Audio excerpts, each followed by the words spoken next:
Hello everyone, welcome to Pitambara Educators. In this video, we are going to discuss topic switch statements in Java, which is part of unit Fundamentals of Java Programming for class 12th IT students. In last video, we have discussed one more decision making statement, that is if statements. हम topic पढ़ रहे थे control flow statements, जिसके two types of control flow statements थे. एक था selection structure और दूसरा है repetition. तो सिलेक्शन में अगेन दो टाइप हैं, दो स्टेटमेंट्स है सिलेक्शन स्ट्रक्चर में. एक है आपका इफ़ और दूसरा है आपका स्विच. तो हमने इफ़ के बहुत सारे टाइप पढ़े, if else and then if else if ladder also. आज हम पढ़ेंगे switch statement. So what is switch statement? It is use to execute a block of code. तो एक ब्लॉक ऑफ कोड रन करता है, जैसे कि इफ़ एल्स में भी हमने देखा था जब हम इफ़ एल्स लिख रहे थे, या तो इफ़ ब्लॉक रन कर रहा था या फिर एल्स ब्लॉक रन कर रहा था according to the condition.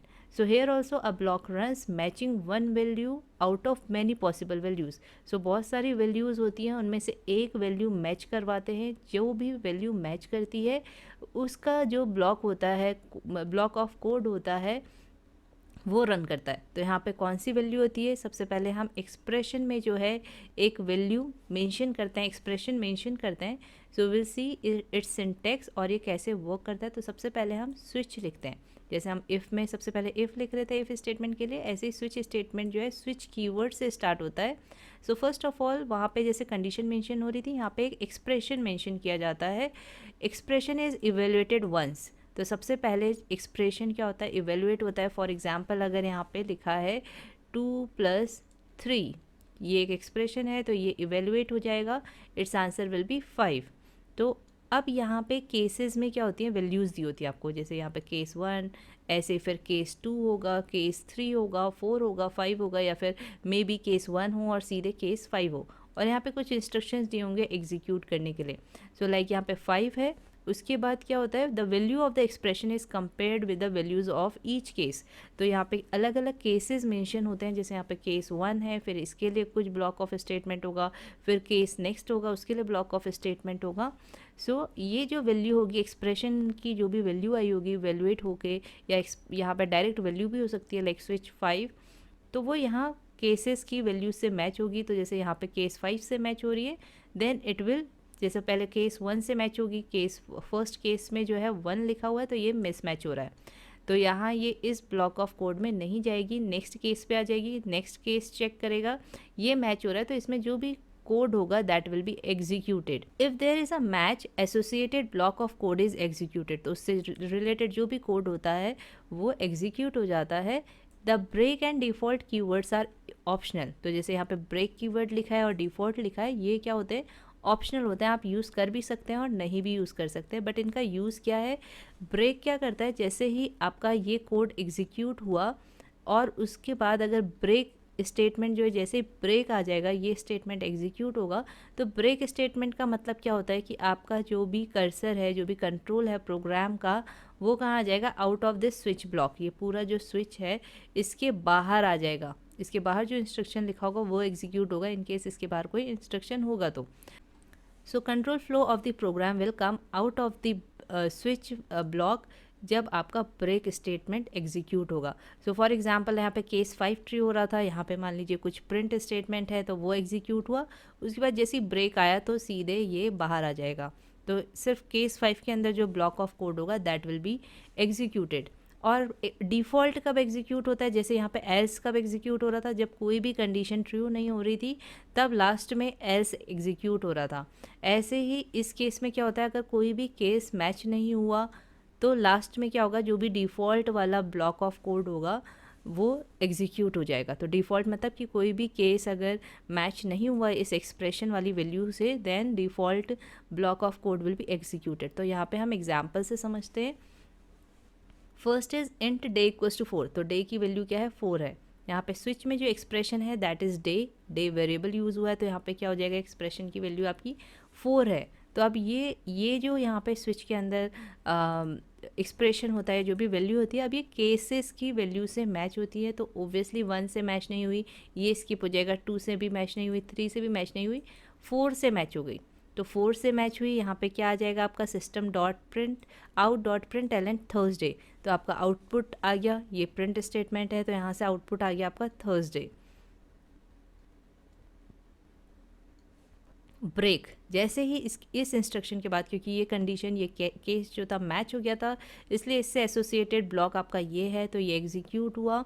And then this break की वजह से क्या होगा, आपका सीधे जो है स्विच केस से बाहर आ जाएगा और आपका आउटपुट जो है क्या आ जाएगा, थर्सडे।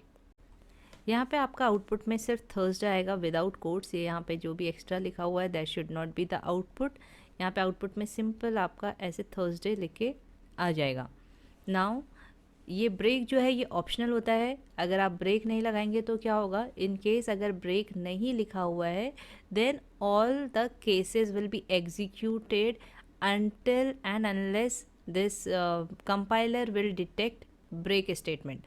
सारे उसके बाद सारे जो भी स्टेटमेंट होंगे, अगर लाइक एक केस ट्रू हो गया, एक केस मैच हो गया, तो उसके बाद जितने भी स्टेटमेंट्स हैं वो एग्जीक्यूट होते जाएंगे जब तक का ब्रेक ना आ जाए, तभी स्विच से बाहर आएगा। अगर इन केस ये वाला ब्रेक भी नहीं होगा, ये ब्रेक भी नहीं होगा और ये वाला भी नहीं होगा, तो आपका आंसर क्या आएगा, जैसे 4 था, 4 मैच हुआ तो थर्सडे आ जाएगा, फिर फ्राइडे आ जाएगा, फिर सैटरडे आ जाएगा और संडे भी आ जाएगा, क्योंकि ब्रेक तो है नहीं, तो ये पूरा एग्जीक्यूट हो जाएगा। ब्रेक आप इसलिए लगाते हैं जिससे कि जैसे ही कोई कंडीशन ट्रू हो, कोई भी केस मैच हो, तो क्या हो, वो स्टेटमेंट एग्जीक्यूट हो जाए, उसका ब्लॉक ऑफ कोड एग्जीक्यूट हो जाए और उसके बाद कोई और एग्जीक्यूट ना हो और सीधे बाहर आ जाए, आपका स्विच से बाहर आ जाए control flow of the program. Break keyword, when Java reaches a break keyword it breaks out of the switch block, ये हम डिस्कस कर चुके हैं। This will stop the execution of more code and case testing inside the block. तो जैसे ही आपका जो break keyword होता है अगर वो आ जाता है तो क्या होता है, बाकी केस तो आपके मैच ही नहीं होते, तो इससे क्या होता है, टाइम भी सेव होता है, क्योंकि यहाँ से क्या होगा, सिर्फ 1 2 3 4, जैसे ही 4 ट्रू मिला, ये मैच हुआ, तो आपका क्या होगा, ये कोड एग्जीक्यूट हुआ और जैसे ही ब्रेक हुआ तो सीधे ये केस मैच नहीं करता है, स्किप कर देता है और आपका सीधे बाहर आ जाता है। आप देख सकते हैं यहाँ पे डिफ़ॉल्ट भी यूज़ नहीं हुआ है, तो डिफ़ॉल्ट भी क्या होता है, आपके वो ऑप्शनल स्टेटमेंट होता है। डिफ़ॉल्ट आप तब करते हैं जब आपका इनमें से कोई ना हो, तब क्या वैल्यू हो वो आपको मेंशन करनी है, तब आप डिफ़ॉल्ट कीवर्ड यूज़ करते हैं। When a match is found the job is done and it's time for a break, there is no need for more testing. तो जैसी मैच हो जाता है केस आपका with the value which is given in inside parenthesis of switch statement, तो क्या होता है, उसके बाद जैसे ही मैच हो गया उस वैल्यू से, तो ब्रेक अगर मिल गया कीवर्ड, तो क्या होगा, उसके बाद कोई भी टेस्टिंग नहीं होती है। A break can save a lot of execution time but because it ignores the execution of all the rest of code in the switch block। तो क्योंकि ये सारे स्विच जो भी हैं, बाकी केसेस जो भी हैं, वो क्या हो जा रहा है, स्किप हो जा रहा है, इससे एग्जीक्यूशन टाइम आपका सेव हो जा रहा है। Default keyword specifies some code to run if there is no case match. तो अगर कोई भी केस आपका मैच नहीं हो रहा है, तब उसके बाद आपका डिफ़ॉल्ट वाला जो भी ब्लॉक ऑफ कोड अगर आप रन करवाना चाहते हैं, कोई ऐसा कोड रन करवाना चाहते हैं जब कोई भी केस मैच नहीं हो रहा है, कोई सेपरेट वैल्यू आ गई, तो आप क्या कर सकते हैं, डिफ़ॉल्ट कर सकते हैं।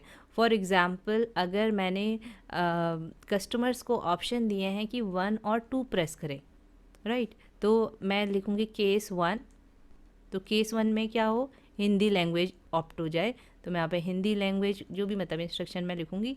ऐसे केस 2 में इंग्लिश हो जाए, तो मैं यहाँ केस 2 लिखूँगी और सेलेक्ट इंग्लिश लैंग्वेज हो जाए, उसके लिए कोड लिखूँगी। अब मैं चाहती हूँ कि अगर यूज़र 1 और 2 के अलावा कोई भी कैरेक्टर या कोई भी नंबर एंटर कर दे तो वहाँ पे रॉन्ग इनपुट डिस्प्ले हो जाए, तो मैं उसके लिए क्या करूँगी, मुझे नहीं पता कि और क्या वो एंटर कर सकता है और क्या केसेस हो सकते हैं, तो मैं यहाँ पे क्या करूँगी, डिफ़ॉल्ट मेंशन कर दूँगी कि वहाँ पे डिस्प्ले हो जाए system.out.println रॉन्ग इनपुट। तो इस तरीके से जब आपको नहीं पता कि और क्या वैल्यूज़ हो सकती हैं, बहुत सारी ऐसी और वैल्यूज़ हैं, तो आप डिफ़ॉल्ट कर सकते हैं। Now there is one more example given here, day 4, तो 4 यहाँ पे है ही नहीं, तो देखिए 6 है, ये मिसमैच हो गया, 7 भी मैच नहीं हो रहा है। देन आएंगे डिफ़ॉल्ट में, इस केस में क्या हो जाएगा, output looking for the weekend. Important points about switch case statements. So what are the important points which we should keep in mind while writing switch case statements?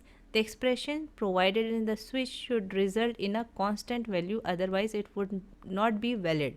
तो एक constant value आनी चाहिए, अगर in case ऐसा आ रहा आपका a less than equal to b, आपकी a और b की वैल्यू नहीं पता है, ये वेरिएबल वैल्यूज़ हो गई हैं, तो क्या होगा, तो वो वैलिड नहीं होगा। Duplicate case values are not allowed. So for example अगर आपका यहाँ पे 6 है, ऐसे ही आपने यहाँ पे भी 6 लिख लिया, तो ये डुप्लीकेट केस वैल्यूज़ अलाउड नहीं होती हैं, it will give you error. Default statement is optional, तो ये तो हमें पता ही है कि डिफ़ॉल्ट स्टेटमेंट हम लिख भी सकते हैं और नहीं भी लिख सकते हैं। Even if the switch case statement do not have a default statement, it would run without any problem. The break statement is use inside the switch to terminate a statement sequence.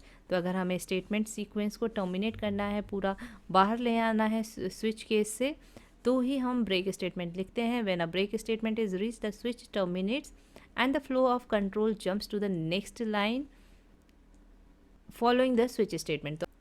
तो जैसे ही आपका break अगर execute हो जाता है, तो सीधे switch के बाहर जो भी नेक्स्ट लाइन होगी वो एग्जीक्यूट होगा, अगर इनकेस नेक्स्ट लाइन है, अदरवाइज आपका प्रोग्राम क्या होगा, फिर टर्मिनेट हो जाएगा। The break statement is optional, so break statement is also optional if omitted execution will continue on to the next case. सो अगर आपका ब्रेक नहीं है तो क्या होगा, नेक्स्ट में आ जाएगा, नेक्स्ट वाले जितने भी केसेस हैं सब रन हो जाएंगे, फिर कोई केस की वैल्यू मैच नहीं करेगा। अगर एक केस वैल्यू मैच हो गई और किसी में भी ब्रेक नहीं है, तो क्या होगा, उसके नीचे जितने भी केसेस होंगे, every statement will run of the switch statement. Flow of control will fall through to subsequent cases until a break reach. तो जब तक का उसे ब्रेक नहीं मिल जाता, तब तक का वो सारे केसेस को एग्जीक्यूट करेगा। The expression in the switch statement must evaluate to byte, short, int और कैर। तो आपका जो भी एक्सप्रेशन है वो किस में इवेलुएट होना चाहिए, उससे इवेलुएट होकर कैसी वैल्यू आनी चाहिए, या तो शॉर्ट वैल्यू, या फिर इंट वैल्यू, या फिर बाइट वैल्यू, यानी कि जो भी इंटीजर डेटा टाइप वाली वैल्यूज़ होती हैं वो, या फिर एक कैरेक्टर आ सकता है, like it can be like F या एम, ऐसा कुछ एक कैरेक्टर आ सकता है। So this is also a condition. तो यहीं पे स्विच स्टेटमेंट यहाँ से कंप्लीट हो गया। आई होप आपको समझ में आया होगा। एक बार इसकी पीडीएफ से भी देख लेते हैं जो प्रोग्राम यहाँ पे दिया हुआ है। What is given here, int today equals to 5, तो टुडे की वैल्यू जो है वो 5 है। String day equals to empty string है ये टुडे, तो टुडे की वैल्यू क्या है 5, तो यहाँ पे अब क्या हो गया, आपकी वैल्यू 5 है, तो केस में जो भी 5 होगा वहाँ पे मैच होगा। ये मिसमैच हो गया, ये भी मिसमैच हो गया, ये भी मिसमैच यहाँ पे मैच हुआ। तो आपका डे क्या हो गया, पहले तो यहाँ पे डे जो वेरिएबल था उसमें आपकी एम्प्टी स्ट्रिंग थी, अब यहाँ पे फ्राइडे असाइन हो गया डे को, और डे को फ्राइडे असाइन हो गया, यानी कि अब डे की वैल्यू क्या हो गई, आपकी फ्राइडे हो गई है। और वैसे ही आपका ब्रेक आ गया, इट मीन्स आप ये सीधे स्विच के आपके बाहर आ जाएगा control of flow of the program. तो स्विच का जो है ये यहाँ पर है, तो यहाँ से बाहर आ गया। अब इसके बाद जो नेक्स्ट आपका स्टेटमेंट है स्विच केस के बाहर, that is system dot out dot println day. तो डे हमारा क्या था, Friday, so Friday will be the output. So we can see कि फ्राइडे आउटपुट आ गया। अब यहाँ पे एक चीज़ और इम्पॉर्टेंट है, जैसे हमने इफ़ में डिस्कस किया था कि इफ़ में हम क्या लगाते थे, कंडीशन लगाते थे, और उसके बाद हम यहाँ पे ये कर्ली ब्रेसेस लिखते थे जिससे कि हमारा ब्लॉक ऑफ कोड डिफाइन हो जाए। और इन केस अगर यहाँ पे ये कर्ली ब्रेसेस नहीं है तो क्या होगा, सिर्फ एक लाइन, जैसे मान लीजिए यहाँ पे हमने एक लाइन लिखी है इंस्ट्रक्शन की, लाइन 1 ऑफ इंस्ट्रक्शन, और ऐसी लाइन 2 ऑफ इंस्ट्रक्शन है। इवन हमने ऐसे इंडेंटेशन के साथ लिखा है, बट हमने यहाँ पे कर्ली ब्रेसेस नहीं लगाए, तो क्या होगा, ये जो इफ़ के साथ सिर्फ इस लाइन को लेगा, सिर्फ इफ़ ब्लॉक में सिर्फ फर्स्ट लाइन को लेता है अगर आपने कर्ली ब्रेसेस नहीं लगाए हैं। तो अगर आप चाहते हैं कि 2 लाइन जो है इफ़ ब्लॉक के साथ कंसीडर हो, तो आपको क्या करना होता है, you have to put curly braces before the first line, और जो भी फिर आपकी लास्ट लाइन है जो आप इफ़ ब्लॉक में रखना चाहते हैं उसके बाद आप कर्ली ब्रेसेस लगाएंगे। बट स्विच में आप देख सकते हैं कि केस लिख रहे हैं आप, फिर आप वैल्यू लिख रहे हैं, उसके बाद आप कितने भी स्टेटमेंट्स लिखें, तो जो भी आप केस नेक्स्ट वाले केस से पहले जो भी स्टेटमेंट्स लिखेंगे वो सब आपके केस 1 में आएंगे। तो यहाँ पे आपको कर्ली ब्रेसेस लगाने की ज़रूरत नहीं पड़ती है, जबकि इफ़ एल्स में आपको कर्ली ब्रेसेस की ज़रूरत पड़ती है। So switch case I hope कि आपको अच्छे से समझ में आ गया होगा। इसके लिए आप फिर से फाइंड द आउटपुट वाले जो क्वेश्चंस हैं वो प्रैक्टिस करिएगा। अगर आपको नहीं मिल रहे हैं फाइंड द आउटपुट वाले क्वेश्चंस बेस्ड ऑन इफ़ और स्विच, तो आप कमेंट करके बता सकते हैं। I am going to post such questions, I give you some assignments जिससे कि आप उन्हें सॉल्व करें मैं कम्युनिटी पोस्ट में PDF का लिंक आपको दे दूंगी और फिर आप उन्हें सॉल्व करके देख सकते हैं कि आप सही से आउटपुट फाइंड कर सक रहे हैं या नहीं कर सक रहे हैं। तो ओब्वियसली जब आप फाइंड द आउटपुट वाले क्वेश्चंस करेंगे ना, तो आपको और अच्छे से ये सारे जो भी इफ़ और स्विच ये स्टेटमेंट समझ में आने लगेंगे। सो अगर आपको ये वीडियो में सारे कॉन्सेप्ट क्लियर हो गए हैं तो प्लीज़ लाइक करिएगा, कमेंट करिएगा, अपने फ्रेंड्स के साथ शेयर भी करिएगा, because it motivates us for creating more videos for you all. तो please like, comment and share it with your friends, और सब्सक्राइब भी करिएगा चैनल को अगर आपने सब्सक्राइब नहीं किया है। And in next video we are going to discuss next topic that is repetition, जिसमें हम वाइल स्टेटमेंट डिस्कस करेंगे। So till then take care of yourself and thank you for watching this video.